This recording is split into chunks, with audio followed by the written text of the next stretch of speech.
آخر بابر کون تھا اور بابر ہندوستان میں کیسے آیا تھا اور آخر ہندوستان میں آنے کے بعد اس نے اتنی چھوٹی فوج کے ساتھ اتنی مضبوط اور بڑی سلطنت کو کیسے فتح کر لیا تھا۔ ساتھ ہی ہم یہ جانیں گے کہ آخر بابر کا بابری مسجد کے ساتھ کیا کنیکشن تھا۔ دوستو، بابر کا جنم 14 فروری 1483 ہجری میں ایک ایسے شہر میں ہوا تھا جو شہر آج ازبکستان ملک میں پایا جاتا ہے۔ بابر کا پورا نام ظہیر الدین محمد بابر تھا۔ بابر کے بارے میں سب سے خاص بات یہ ہے کہ بابر کا رشتہ باپ کی طرف سے اوپر جا کر امیر تیمور سے ملتا تھا، جو اپنے دور کا پوری دنیا کا بہت بڑا سلطان تھا۔ وہیں دوسری طرف بابر کا اس کی ماں کی طرف سے اگر رشتہ دیکھا جائے تو اوپر جا کر منگولوں کے سب سے بڑے سردار چنگیز خان سے ملتا تھا۔ یعنی آسان لفظوں میں اگر یہ کہا جائے تو غلط نہیں ہوگا کہ ظہیر الدین بابر کو امیر تیمور اور چنگیز خان کی بہادری وراثت میں ملی تھی۔ دوستو، آپ لوگ یہ تو جانتے ہی ہوں گے کہ امیر تیمور کی بہت بڑی سلطنت تھی، لیکن جب امیر تیمور کا انتقال ہوا تو اس کی سلطنت کو اس کے بیٹوں نے کئی حصوں میں بانٹ لیا تھا۔ انہیں بٹی ہوئی سلطنتوں میں سے ایک سلطنت ازبکستان کے علاقے میں بھی تھی۔ یہ سلطنت امیر تیمور کی 5 نسلوں کے بعد آ کر ظہیر الدین بابر کے باپ کے حصے میں آئی تھی، اور پھر بابر کے والد کے مر جانے کے بعد یہ سلطنت بابر کے حصے میں آئی۔ جس وقت بابر اپنے والد کی سلطنت کے تخت پر بیٹھا، اس وقت اس کی عمر صرف 13 سال تھی، لیکن پھر اچانک سے بابر کے چچا نے اس کے خلاف بغاوت کر دی۔ نہ چاہتے ہوئے بھی بابر کو اپنے چچا سے لڑائی کرنا پڑی اور بابر کے ہاتھوں سے پسلتی چلی گئی۔ اس کے بعد بابر کئی سالوں تک جنگلوں میں پھرتا رہا۔ بابر نے اپنی 30 سال تک کی عمر جنگلوں میں بھٹک بھٹک کر ہی گزار دی تھی۔ بابر کے لیے کئی دن تو ایسے مشکل سے بھرے ہوئے گزرے تھے کہ بابر کو جنگلوں میں 2 وقت کی روٹی بھی نصیب نہیں ہوا کرتی تھی، لیکن بابر نے کبھی ہار نہیں مانی تھی۔ بابر کو جب محسوس ہوا کہ وہ اپنے والد کی سلطنت کو واپس نہیں لے پائے گا تو اس نے اپنی سلطنت کو واپس لینے کے بجائے افغانستان کو فتح کرنے کا ارادہ بنایا۔ بابر نے سب سے پہلے افغانستان کے کچھ علاقوں کو فتح کیا اور ان کو فتح کرنے کے بعد ہندوستان کی طرف روانہ ہوا۔ دوستو، کہا جاتا ہے کہ جس وقت بابر ہندوستان کو فتح کرنے کے لیے ہندوستان میں داخل ہوا، اس وقت بابر کے پاس صرف 13,000 کی فوج تھی، اور اس کا مقابلہ تھا پٹھان سلطنت کے سردار یعنی ابراہیم لودھی سے۔ ابراہیم لودھی کے پاس تقریباً 1 لاکھ کی فوج تھی۔ ابراہیم لودھی کو بھی یہی لگ رہا تھا کہ وہ بابر کو آسانی کے ساتھ ہرا سکتا ہے، کیونکہ ابراہیم لودھی کے پاس 1 لاکھ کی فوج کے ساتھ ساتھ ہزاروں کی تعداد میں ہاتھی بھی موجود تھے۔ حالانکہ بابر کے پاس ہاتھی بھی نہیں تھے دوستو، ہر چیز بابر کے پاس ابراہیم لودھی کے مقابلہ میں کم تھی۔ سپاہی بھی بہت کم تھے، ہتھیار بھی بہت کم تھے اور ہاتھی بھی نہیں تھے، لیکن اس کے باوجود بھی بابر کو پورا یقین تھا کہ وہ ابراہیم لودھی کو آسانی سے ہرا دے گا، کیونکہ بابر کے پاس ایک ایسا ہتھیار تھا جو آج سے پہلے ہندوستان میں کسی نے نہیں دیکھا تھا، اور نہ ہی اس جنگ سے پہلے ہندوستان کے کسی راجا نے وہ ہتھیار استعمال کیا تھا، اور وہ ہتھیار تھا بابر کی خطرناک توپیں۔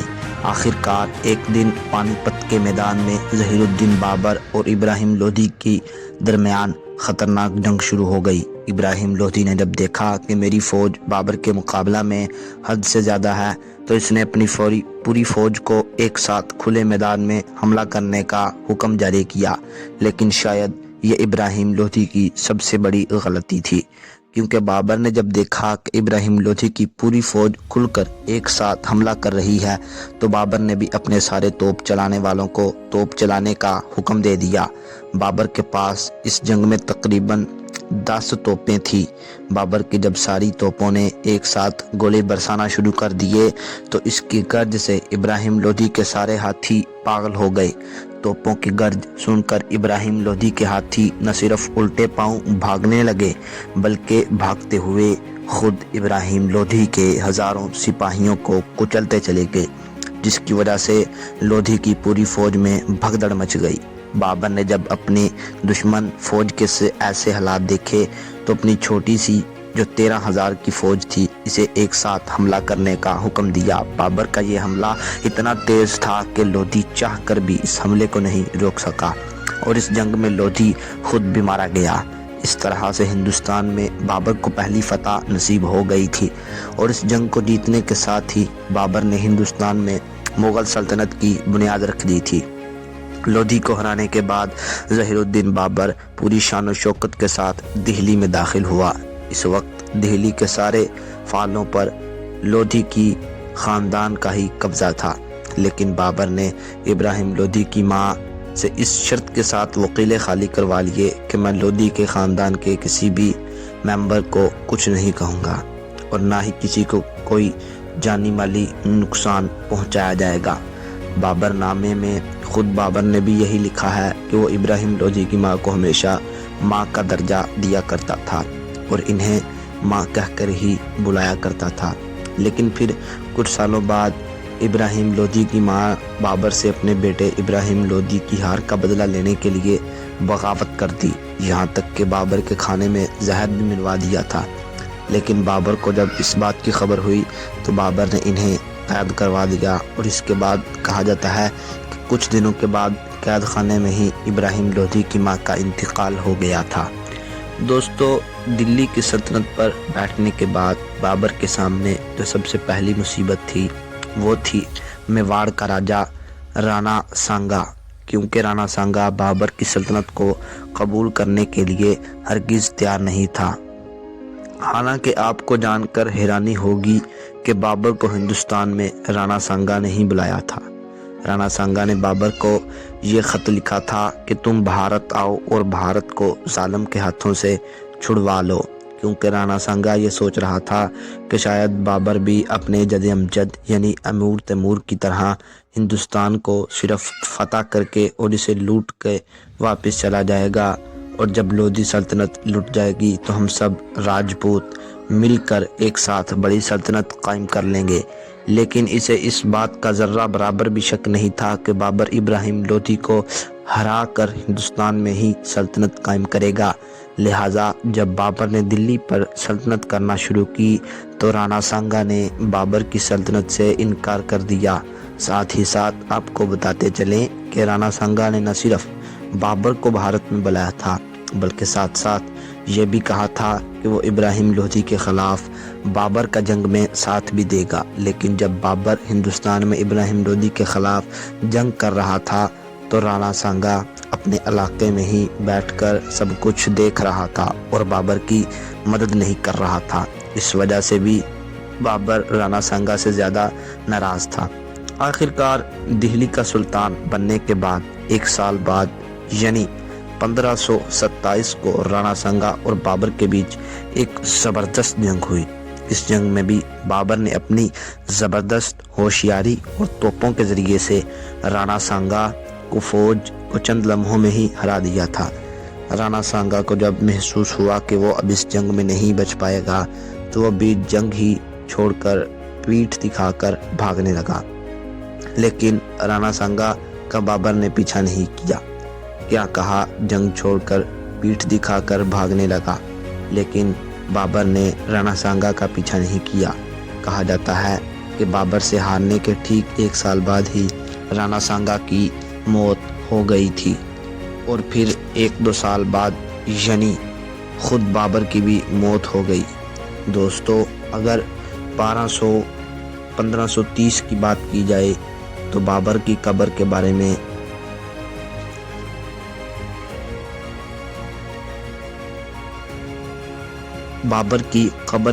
میں تو کیونکہ بابر نے یہ نصیحت کی تھی کہ اس کو مرنے کے بعد اس کے پرانے وطن یعنی کابل میں ہی دفنایا جائے، تو اس لیے بابر کو اس کے بیٹے ہمایوں نے کابل میں ہی دفنایا تھا۔ آج بھی بابر کی قبر کابل شہر میں موجود ہے۔ دوستو، بابر کی موت کے بارے میں ایک یہ کہانی بھی مشہور ہے کہ بابر کا بیٹا یعنی ہمایوں، جس سے بابر بہت پیار کیا کرتا تھا، ایک بار بیمار ہو گیا تھا۔ ہمایوں کو بیمار دیکھ کر بابر بہت زیادہ پریشان رہا کرتا تھا۔ بابر ہمیشہ رو رو کر یہی دعا کرتا تھا کہ یا اللہ، تو میرے بیٹے ہمایوں کو ٹھیک کر دے، چاہیں تو ہمایوں کے بدلے میں میری زندگی لے لے۔ اچانک سے ایک دن ہمایوں ٹھیک ہو گیا۔ ٹھیک ہوا اسی دن بابر بیمار رہنے لگا اور آخر کار 47 سال کی عمر میں بابر کا انتقال ہو گیا۔ دوستو، آج کے دور میں اگر بابر بادشاہ سے جڑی کوئی چیز سب سے زیادہ مشہور ہے تو وہ بابری مسجد ہے، کیونکہ بابری مسجد کے ایک ہی عظیم فوجی کمانڈر یعنی میر باقی نے بنوائی تھی۔ بہت سے لوگ اس غلط فہمی میں بھی رہتے ہیں کہ بابری مسجد کو مغلوں کے پہلے بادشاہ یعنی بابر نے بنوایا تھا، حالانکہ یہ ان کی غلط فہمی ہے، کیونکہ یہ مسجد بابر نے نہیں بنوائی تھی، بلکہ بابر کو ایودھیا میں کبھی آنے کا بھی کوئی ثبوت نہیں موجود ہے۔ دوستو، اگر بات کی جائے اس مسئلے پر کہ ایک بابر ایک ظالم قسم کا انسان تھا یا پھر رحم دل، تو اس مسئلے پر آپ کو بہت سارے الگ الگ رائے رکھنے والے لوگ مل جائیں گے۔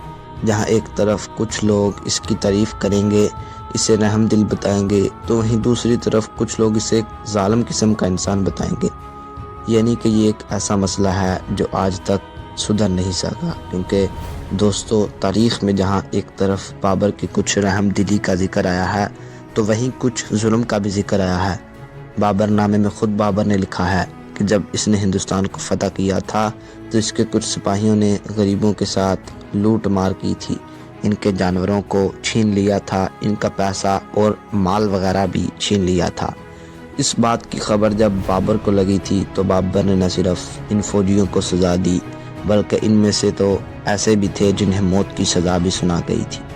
اس کے علاوہ جب بابر نے بھارت کو فتح کیا تھا تو ابراہیم لودھی کے گھر کی جنتی جتنی بھی عورتیں تھیں اور بچے تھے، ان کے ساتھ بھی بہت اچھا سلوک کیا تھا، جو اس بات کو ثابت کرتا ہے کہ وہ ایک رحم دل انسان تھا۔ لیکن وہیں دوسری طرف تاریخ میں کچھ اس کے الٹ چیزیں بھی ملتی ہیں۔ کچھ مورخین ظہیر الدین بابر کے اوپر ہمیشہ سے ہی سکھوں کے ایک بڑے گرو کو قتل کرنے کا الزام لگاتے آئے ہیں۔